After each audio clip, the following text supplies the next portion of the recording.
দেখো এটা হচ্ছে শ্রী জগন্নাথ ক্রিকেট স্টেডিয়াম। বাহ বাহ বাহ, দারুণ কিন্তু দারুণ। ও সেরা ভাই, মান্তুপুরে উড়িষ্যা কাঁপাচ্ছে মেটিওর নিয়ে।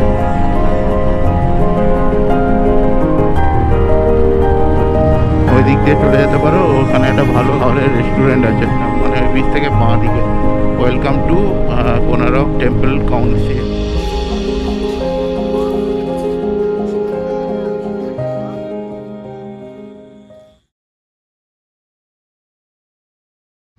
তো বন্ধুরা, এখন এই তোমাদের দেখালাম আগের ব্লগটায় এই চিল্কা গেছিলাম, আর ওখান থেকে ফিরে ঘন্টাখানেক হোটেলে রেস্ট নিয়ে জাস্ট এই বিকেল 4টা 4:30 বাজে এখন বেরিয়ে পড়েছি কোনারক যাব বলে। তো কোনারক আমাদের এই হোটেল থেকে 35 কিলোমিটার। তো আমি আর মান্তু মোটামুটি রেডি, একদম বেরিয়ে যাব, আর ওখানে গিয়ে তোমাদের বাকি কথা হবে। তো চলো বন্ধুরা, একদম রাইডিং সেটআপে তোমাদের সাথে কথা হবে। তো বন্ধুরা, good afternoon, welcome back to my channel my dream rides. তো কোনারক টেম্পলের উদ্দেশ্যে বেরিয়ে পড়েছি, আর এখন বাজে ঘড়িতে 4:53। দেখো এটা হচ্ছে Shri Jagannath cricket stadium, Puri cricket stadium. বিরাট বড়, খুব সুন্দর করেছে। তো একে বাম হাতে রেখে আমরা সোজা এগিয়ে যাচ্ছি কোনারক সান টেম্পলের উদ্দেশ্যে।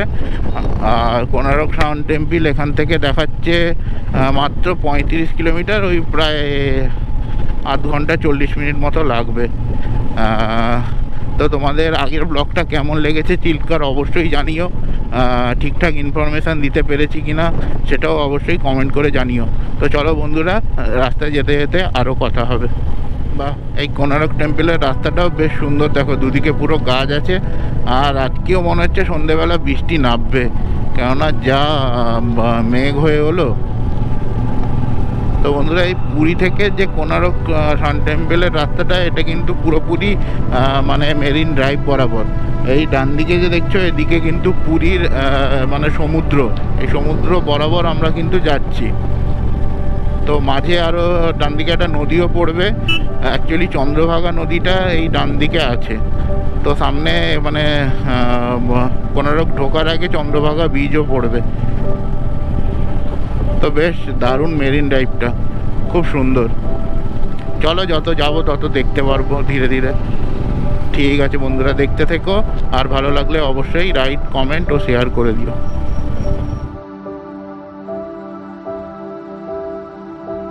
আলটিমেটলি আমরা NH 316 মানে যে রাস্তাটা দিয়ে আমরা NH 16 থেকে পুরীর রাস্তাটা নিয়েছিলাম, ওই রাস্তাতে এসেই উঠলাম, এবং ওখান থেকেই কোনারক যেতে হচ্ছে সোজা। তো মোটামুটি যা দেখলাম সবই এই 316তেই কানেক্টেড।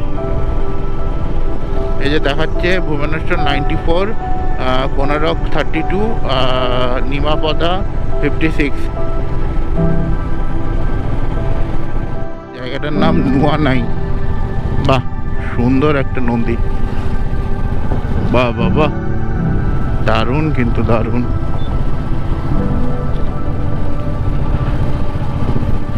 দারুণ একটা নদী, বেশ চওড়া আছে, আর বর্ষাকাল বলে জলও আছে ভালো।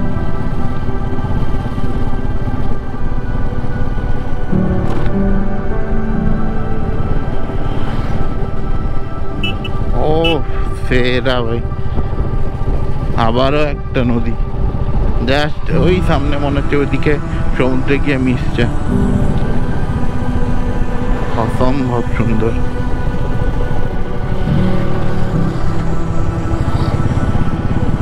জাস্ট রাস্তাটা দেখো বন্ধুরা, সেই কোনারক আর 19 কিলোমিটার। এখানে দেখো কোনারক 19, মান্তুপুরে উড়িষ্যা কাঁপাচ্ছে মেটিওর নিয়ে। যেরম স্পিড সেরম আওয়াজ, দুই ভাই পুরো একদম উড়িষ্যা কাঁপাচ্ছি দুই মেটিওর নিয়ে। সেরা রাস্তা কিন্তু, সেরা রাস্তা।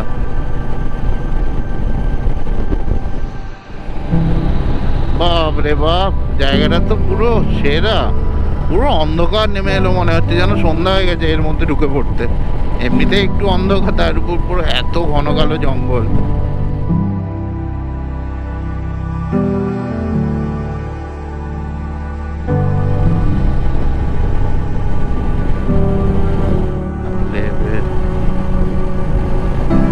সামনে আবার একটা ব্রিজ।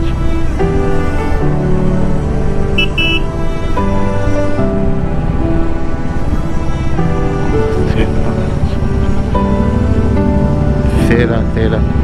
দাঁড়া, দাঁড়াবি? ছবি তুলবি নাকি? ছবি তুলবি? একটু সামনে আয়।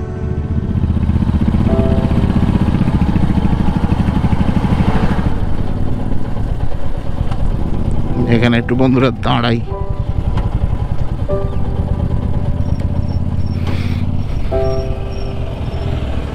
তো বন্ধুরা জায়গাটা খালি দেখো, অসাধারণ লাগছে, অসাধারণ, অপূর্ব প্লেস। তো এখানে ছবি টবি তোলা হয়ে গেছে, আর এখান থেকে সোজা বেরিয়ে যাব। আর ওই 12-13 কিলোমিটার মতো বাকি। তো চলো একদম রাইডিং সেট আপে তোমাদের সাথে কথা হবে। তো ওই প্লেসটায় বন্ধুরা কিছু ছবি টবি তুললাম, রিলস বানালাম। অসাধারণ লাগলো, কিন্তু অপূর্ব ছবি আসছিল। এই মেঘলাটা হয়ে আছে তো দারুণ লাগলো। তো আবারও বেরিয়ে পড়েছি, আর এই 12-13 কিলোমিটার মতো বাকি আছে, 15-20 মিনিট লাগবে। এখানে ডাবের দোকান প্রচুর কিন্তু হয়েছে, অবশ্যই ডাব খেও তোমরা যদি আসো। রাস্তা আর ওয়েদারটা শুধু দেখো, ফাটাফাটি ফাটাফাটি। এগুলো কিন্তু কাজু জঙ্গল হয়ে আছে, আমাদের ওদিককার মতো কাজু গাছ, কিন্তু অপূর্ব অপূর্ব।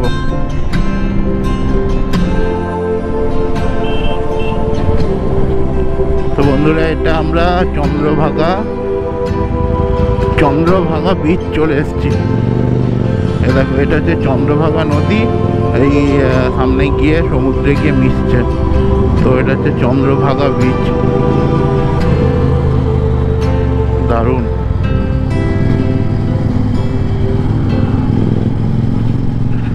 ওই দিক দিয়ে চলে যেতে পারো, ওখানে একটা ভালো খাবারের রেস্টুরেন্ট আছে।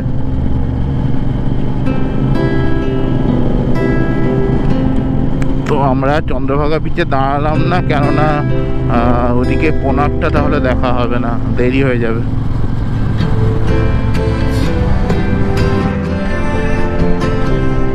এটাও একটা কোনো বিচ।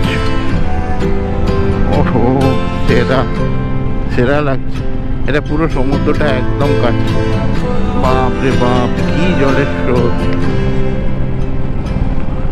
সেরা জলের স্রোত। এখানে পুরো পাগলা করে দেওয়া জলের স্রোত। মান্তু দাঁড়াবে বলছে, তো দাঁড়াই।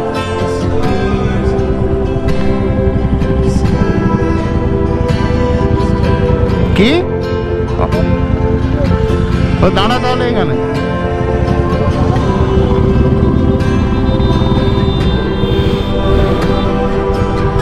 দাঁড়িয়ে যাই, সামনে পুরো সাদা।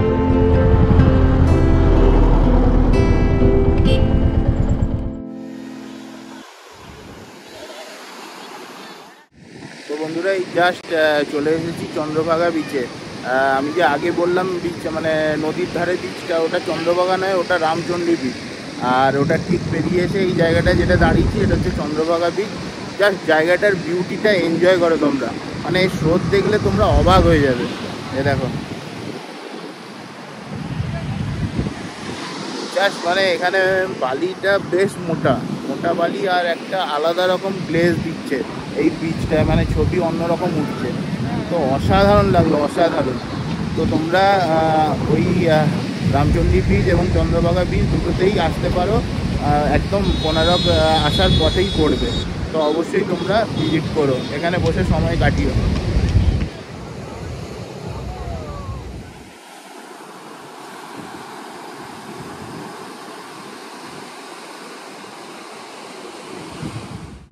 তো বন্ধুরা মোটামুটি চন্দ্রভাগা বিচটা ঘোরা শেষ, আর এখান থেকে সোজা বেরিয়ে যাচ্ছি কোনারক টেম্পল।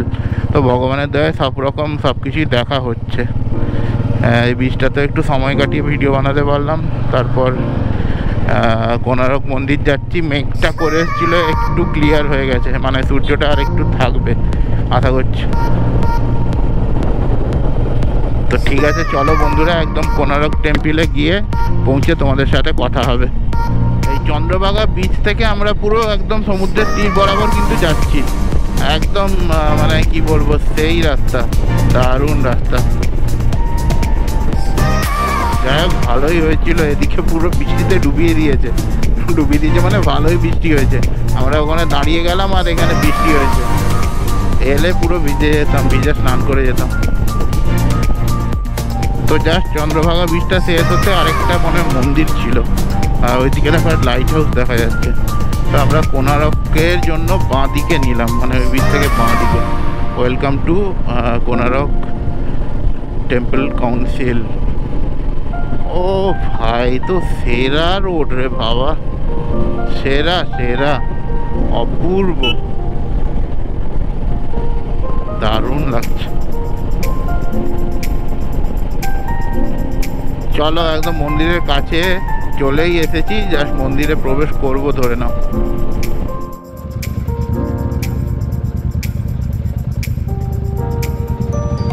পিছনে আছে।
তো বন্ধুরা, এখন আমরা চলে এসেছি পুরীর কোনারক টেম্পলে। তোমাদের যেরকম দেখালাম, আর মানে দেখে তো সত্যি মানে অপূর্ব লাগছে, মানে চোখে বিশ্বাসই হচ্ছে না যে এত বড় মন্দির বা এত বড় স্থাপত্য এত বছর আগে। মানে এটা প্রায় 1255 সালে গঙ্গা বংশের প্রথম রাজা নরসিংহদেব এটা স্থাপন করেন। তো এত বছর আগে যে এই রকমের কীর্তিকলাপ করা যেত, তো না দেখলে কখনো বিশ্বাস হবে না। তো এই মন্দিরটি যেমনই বললাম, 1255 সালে গঙ্গা বংশের প্রথম রাজা নরসিংহদেব এটাকে স্থাপন করেন। এটা অ্যাকচুয়ালি একটা সূর্য মন্দির। এই মন্দিরের একটা মানে বেশ ব্রাউনিশ কালারের জন্য একে ব্ল্যাক প্যাগোডাও বলা হয়। তো এই মন্দিরের কয়েকটা আশ্চর্য বিষয় হচ্ছে কি, এই মন্দিরের চূড়ার উপর একটা বড় চুম্বক ছিল। তো ওই চুম্বকটা এই আশেপাশ দিয়ে যত সমুদ্র দিয়ে যত বোট যেত, ওদেরকে দিকভ্রষ্ট করতে বলে পর্তুগিজ নাবিকেরা এই চুম্বকটাকে খুলে নিয়ে চলে যায়। এই মন্দিরের মধ্যে যে মানে সূর্যদেবের মূর্তিটা ছিল, ওই মূর্তিটা মানে হাওয়াতে ভাসমান থাকতো। তো পরবর্তীকালে ওই মূর্তিটাও পুরীর মন্দিরে ট্রান্সফার হয়ে গেছে। আচ্ছা, এই মন্দিরটা একটা রথের আকারে নির্মিত, মানে 7টি ঘোড়া এবং 12টি চাকা এই মন্দিরে দেখা যায়। 7টি ঘোড়া অর্থাৎ সপ্তাহে 7টি দিনকে ডিনোট করে। আর তোমার 12টি চাকা মানে সূর্যদেবের যে ঘোড়া, তাতে দেখা যায় 7টি, সূর্যদেবের যে রথ তাতে দেখা যায় 7টি ঘোড়া ও 12টি চাকা রয়েছে। এই চাকার দেখে দিনের কত সময় হয়েছে সেটা এখনও অবধি নির্ধারণ করা যায়। তো এই ছিল এখানকার তথ্য। আর অপূর্ব লাগছে, কিন্তু এরিয়াটা দারুণ সাজিয়েছে। তো এখান থেকে আমরা সোজা বেরিয়ে যাব আমাদের হোটেল পুরীতে। আর ওখানে গিয়ে একটু রেস্ট নিয়ে আবার একটু স্বর্গদ্বারে যাব, কারণ আজকে লাস্ট দিন। আর তো মোটামুটি কিছু কেনাকাটা করে আমরা ফিরবো।